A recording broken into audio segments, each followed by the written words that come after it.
There was a moment in American history when owning wealth itself quietly crossed a line and became a crime.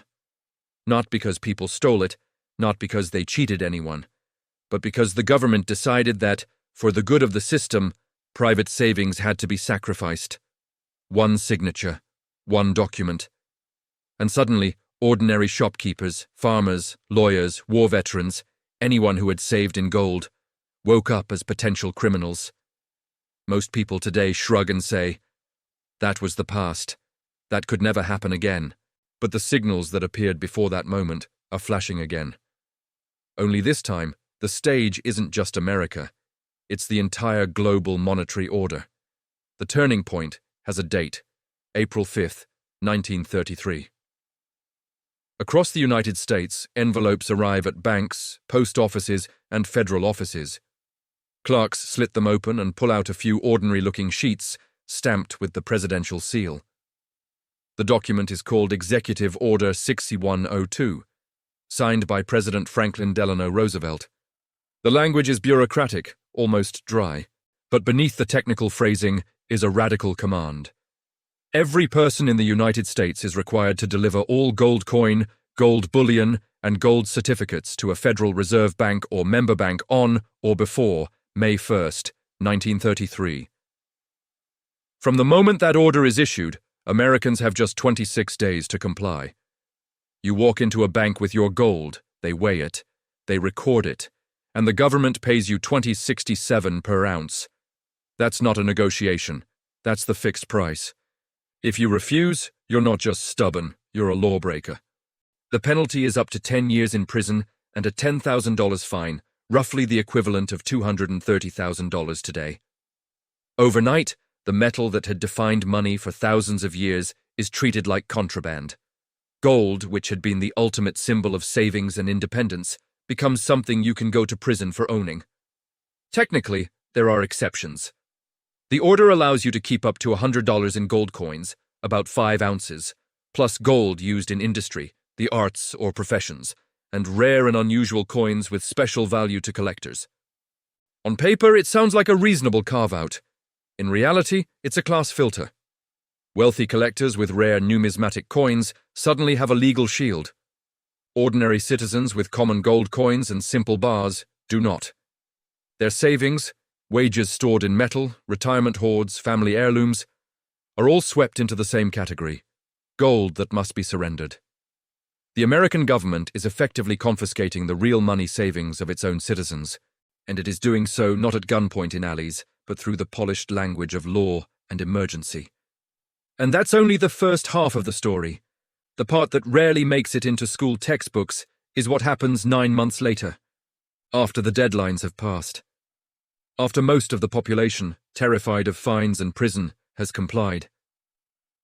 On January 30th, 1934, Congress passes the Gold Reserve Act. 2 key things happen. First, ownership of all monetary gold is transferred to the U.S. Treasury. Before that, the Federal Reserve held gold as backing for the currency. Now the metal is placed directly under government control. Second, and more importantly for every person who turned in their coins, the official price of gold is changed. It's revalued from $20.67 per ounce to $35 per ounce. That's a 69% increase in the official price of the same metal. Run the numbers on a simple example. Suppose you had 100 ounces of gold. Under Executive Order 6102, you are forced to hand it over and receive $2,067 in paper dollars. To understand why this happened, you have to remember what money was before 1933. The United States, like most major economies at the time, operated on a gold standard. The idea was simple. Every dollar in circulation was theoretically backed by gold stored in the Treasury. You could walk into a bank, hand over paper dollars, and receive gold coins at a fixed rate of $20.67 per ounce. This wasn't symbolic. Gold wasn't just a decorative asset, it was the foundation of trust in the currency. And it came with a built-in discipline that politicians and central bankers have rarely enjoyed. If the government wanted to spend more, it needed more gold. It couldn't just print unlimited paper and call that growth. The supply of money was tied to the supply of metal. For citizens, that meant stability. If you saved $1,000 in gold coins, about 48.3 ounces, those coins remained 48.3 ounces. Governments could devalue paper, change interest rates, manipulate credit. But they couldn't change what an ounce of gold was. That stability made gold both a protector of savers and a problem for governments in crisis, because by the late 1920s, the US economy wasn't stable at all. It was overextended. Stock market speculation had pushed prices to levels that had little connection to real earnings. Easy credit fed the frenzy. Investors were buying stocks on margin, with borrowed money layered on top of fragile optimism. Then came October 29th, 1929, Black Tuesday. The stock market crashed. In just 2 days, the Dow Jones collapsed by roughly 25%. Banks that had lent heavily for stock speculation saw the value of their collateral implode. Confidence, that invisible glue that holds financial systems together, snapped. People panicked. They ran to their banks demanding their deposits in cash. But banks don't keep all deposits in the vault. They lend most of them out. So when crowds formed at the doors and everyone wanted their money at once, the math stopped working. Between 1929 and 1933, more than 9,000 banks failed.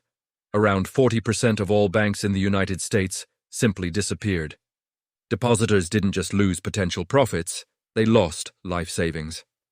Those who still had money stopped trusting paper promises entirely. They no longer believed in balance sheets or bank reassurances. What they trusted was gold. So they went to their banks and demanded to exchange their paper dollars for gold coins. That's what the gold standard promised, and that's precisely what threatened the system when everyone tried to exercise that right simultaneously.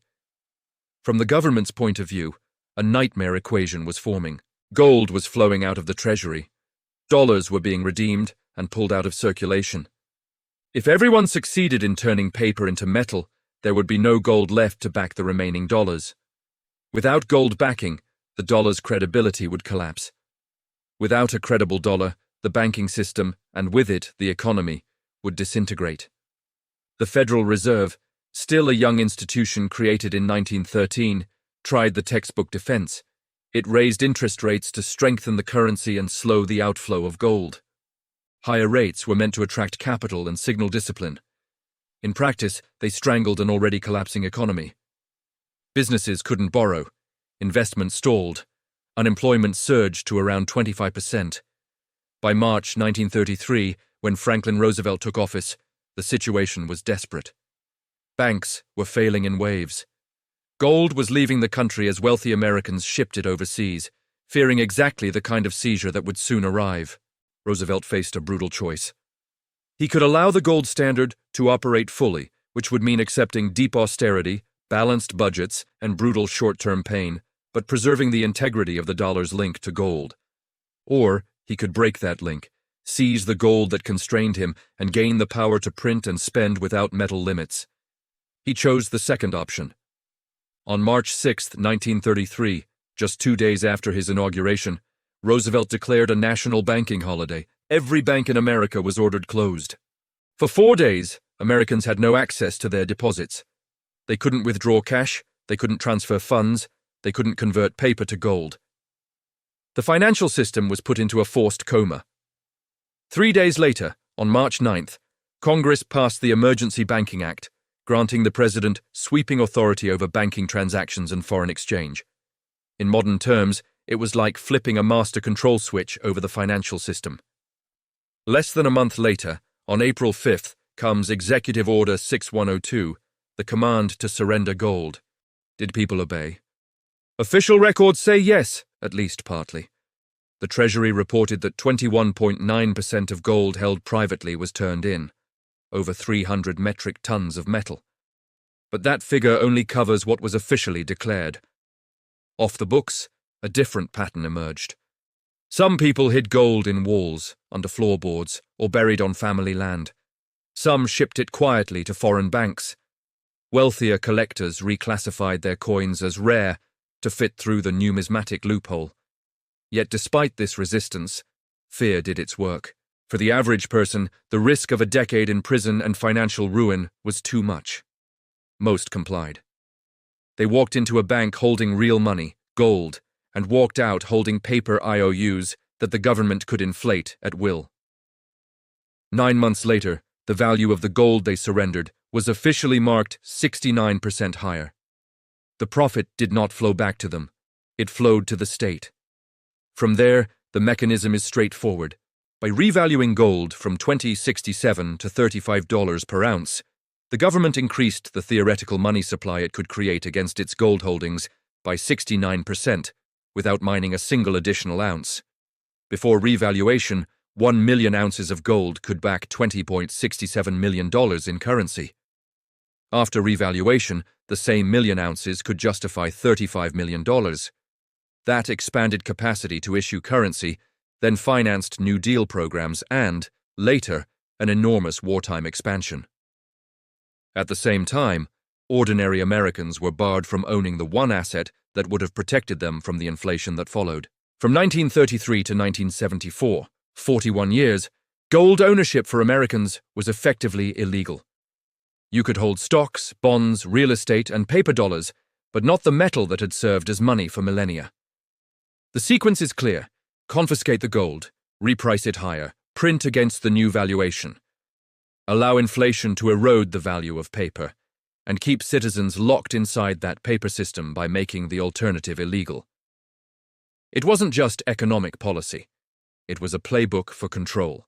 In the next part, we'll dissect that playbook into 4 repeatable stages: crisis, criminalization, underpayment, revaluation, and follow how other countries copied the same pattern in the 20th century. Gold confiscation sounds like a one-off event, a strange anomaly of the 1930s. But if you zoom out, a pattern emerges: cold, methodical, and repeatable.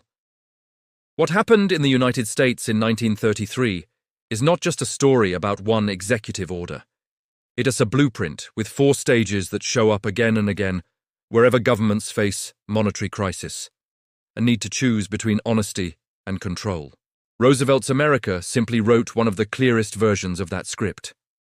Stage 1 is always the same: create or exploit a crisis. No government ever walks up in calm, prosperous times and says, "We've decided your gold is now illegal." There must be fear first. In 1933, the fear was real: the Great Depression, mass unemployment, collapsing banks, a stock market in ruins. People were lining up at bank doors, desperate to reclaim savings. The official narrative blamed hoarding, blamed lack of confidence, blamed anything except the structure of debt and speculation that had led there. The crisis gave Roosevelt what every state needs to reshape the rules: moral cover. Confiscation could be framed not as theft, but as duty. The language of the time was patriotic and soothing. The reality was that gold, as a constraint on government power, was being removed. Every major gold restriction in history follows this pattern: war, hyperinflation, sovereign default, always a shock big enough to make the public accept measures they would have rejected in normal times. Stage 2: criminalize ownership. This is the pivot point. It's not just that the government wants something, it redefines what is allowed for you to own. In the US, Executive Order 6102 didn't ask politely. It declared that owning more than a small allowance of gold coins was now illegal. Hoarding, punishable by up to 10 years in prison and a crushing fine. The man who had carefully saved in gold for 20 years, the family that held coins as a hedge against everything, they didn't change. The law's definition of them did. Overnight, they shifted from prudent savers to potential criminals. This is not just legal power, it's psychological power. Criminalizing ownership isolates resistance. It turns neighbors into informants, because now your private decision to hold gold is framed as a threat to everyone else's recovery. The act of saying no to the system becomes a form of disloyalty. Stage 3: pay below value. When a government forces you to sell, the price is never truly fair because you're not negotiating, you're obeying. In 1933, the official price was $20.67 per ounce when gold was surrendered. On the surface, that was simply the existing parity under the gold standard. But markets were screaming that something was off. The very fact that people were rushing to convert paper to gold signaled that the fixed rate undervalued the metal relative to the currency.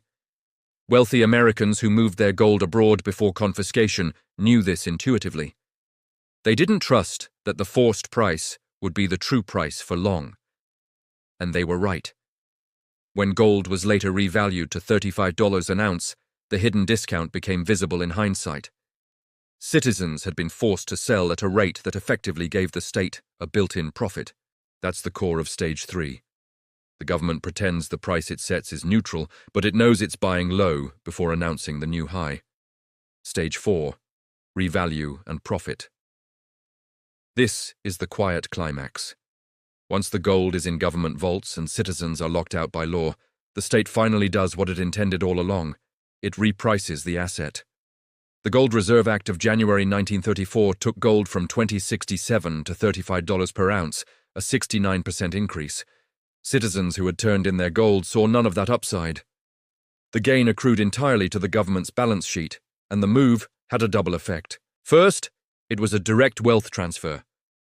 The metal you gave up under threat of prison was suddenly worth 40% more in terms of purchasing power. Second, it massively expanded the monetary space the government could operate in. With each ounce of gold now backing more dollars, the state could increase the money supply without adding a single ounce of new metal. That's how you finance the New Deal, World War II, and a swelling bureaucracy while telling the public that everything is still backed. Confiscation, revaluation, inflation, the trilogy of wealth transfer. Once you see these 4 stages, crisis, criminalization, underpayment, revaluation, you can start recognizing the same pattern in other countries, even when the details differ. The 1933 episode wasn't an American quirk. It was just one of the most dramatic examples. Britain, for example, implemented its own version of gold control in 1966 under the Exchange Control Act. Private ownership of gold bullion was banned. Ordinary citizens could not legally hold gold bars as a store of wealth. Only certain coins classified as numismatic were allowed, mostly benefiting collectors and insiders. On paper, the policy was about balance of payments and foreign exchange stability.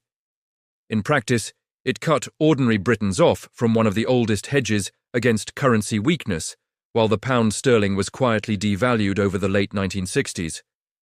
The ban stayed in place until 1971.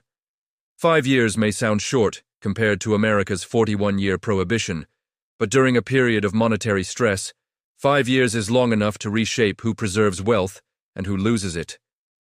France, too, played this game.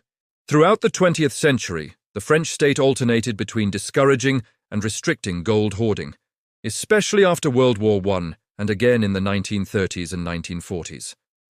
The franc was fragile, the government needed room to maneuver, and gold was a competitor.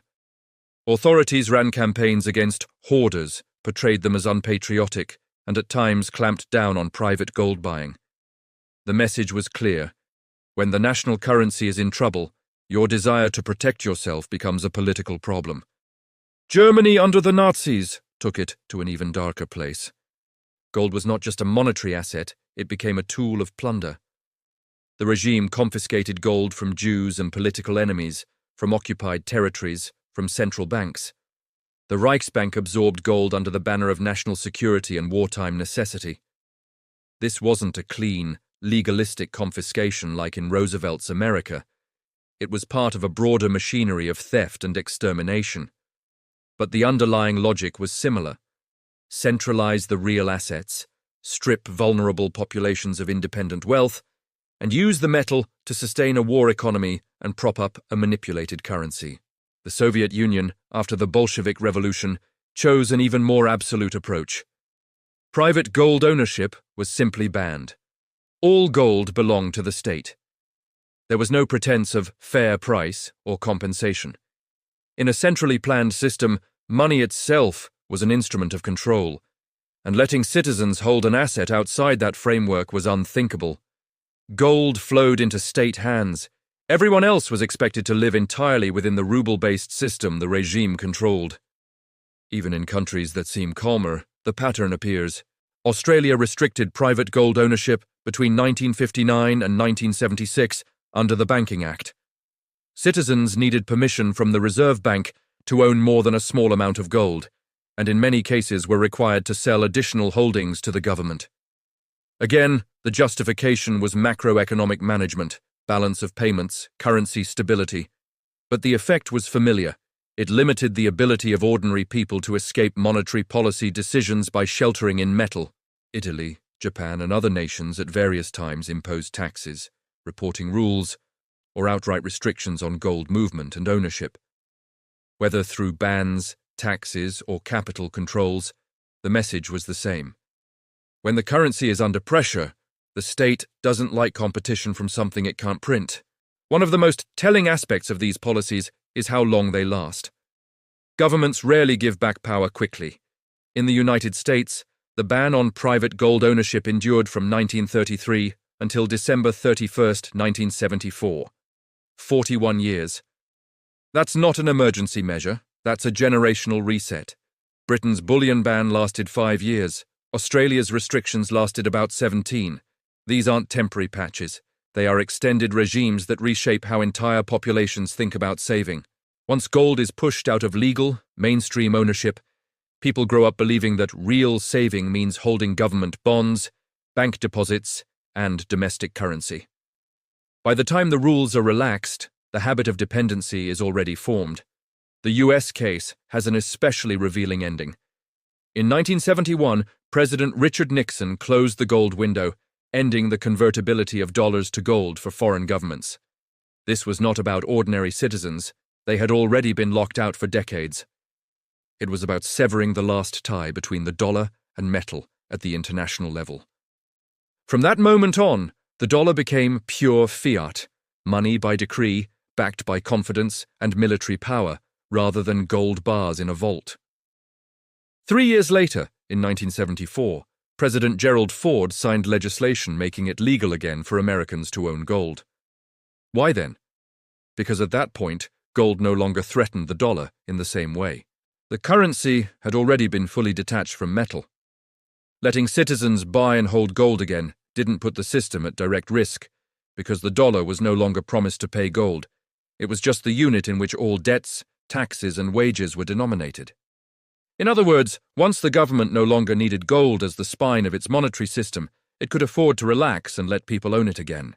Not because gold stopped mattering, but because the dollar had become a different kind of creature, one that survives on legal force, network effects, and central bank management rather than a fixed ratio to a metal. Gold shifted from being money to being an asset, and in that downgrade, the state found safety. Citizens could buy gold again, but it was now just another line item in a portfolio, not a direct challenge to the structure of the currency itself. And yet, the deeper truth is that the underlying mechanisms of control, the ability to trap people in a paper system, to tax and regulate alternatives, to change the rules in a crisis, never went away. They simply evolved. The tools changed names. The logic stayed the same. That's why studying 1933 is not nostalgia, it's reconnaissance. Because the conditions that pushed the US toward confiscation back then, debt, currency stress, loss of confidence, are once again building in the modern world. Only now the technology of control is far more advanced. In the next part, we'll leave the 20th century and step into the present. Ballooning US debt, central banks trapped by their own policies, the quiet rise of central bank digital currencies, and the 4 modern mechanisms that can strip you of monetary freedom without anyone ever knocking on your door to seize a single gold coin.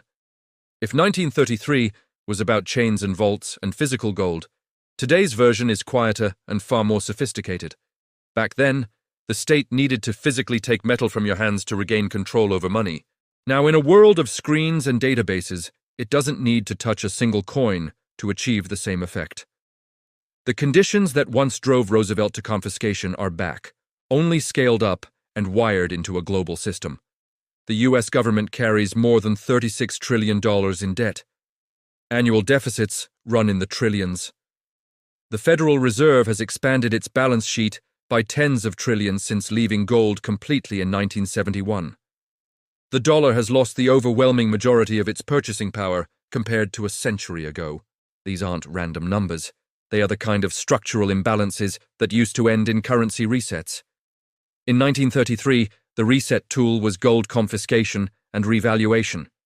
Today, the tools have different names, but the motive is the same. Keep citizens trapped inside a system built on depreciating paper. The first modern mechanism isn't soldiers at the door, it's paperwork and taxes. The government doesn't need to ban gold to weaken it as a refuge. It can strangle it in reporting requirements and punitive tax treatment. In the US, when you sell gold or silver to a dealer above certain thresholds, the transaction is reported to the IRS. That creates a paper trail. Capital gains on gold aren't even treated like gains on stocks. Gold is classified as a collectible, taxed at a higher maximum rate.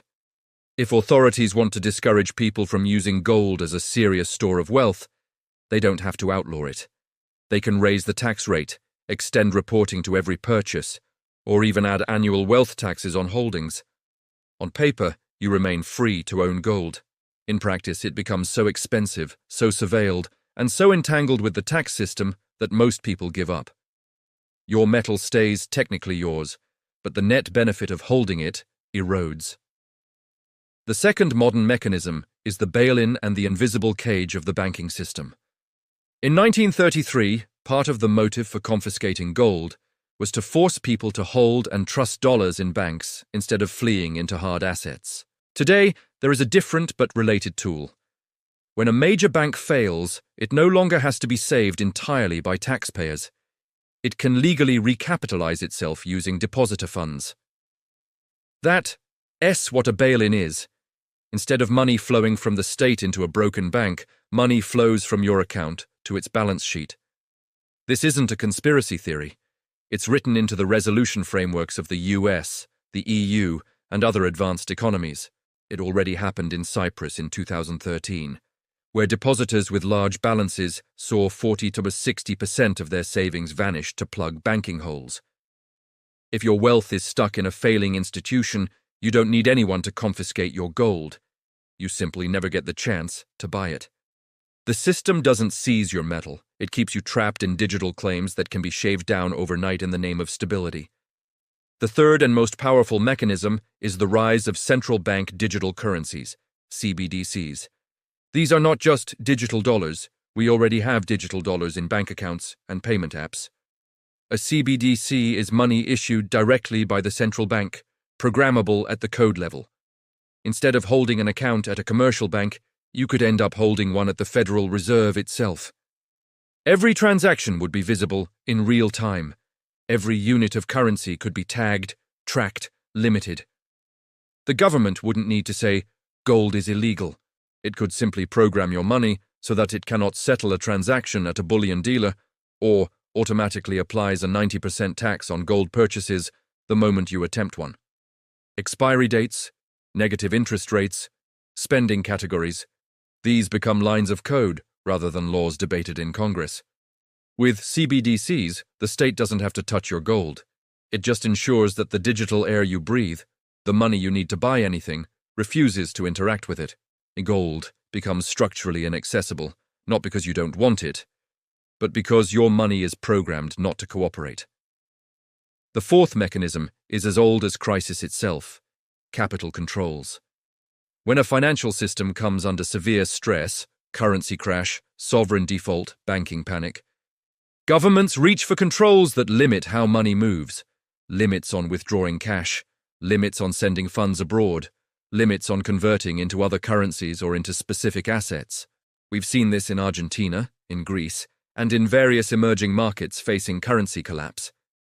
In a future dollar crisis, capital controls can easily be extended to gold, restrictions on importing or exporting bullion, on wiring money to foreign bullion dealers, on large cash withdrawals that might be used to buy metal.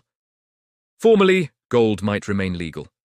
Functionally, your ability to get your wealth out of the paper system and into something tangible is choked by a mesh of rules. The system doesn't have to show up with a warrant and a truck. It just builds a wall between your digital claims and anything outside its control.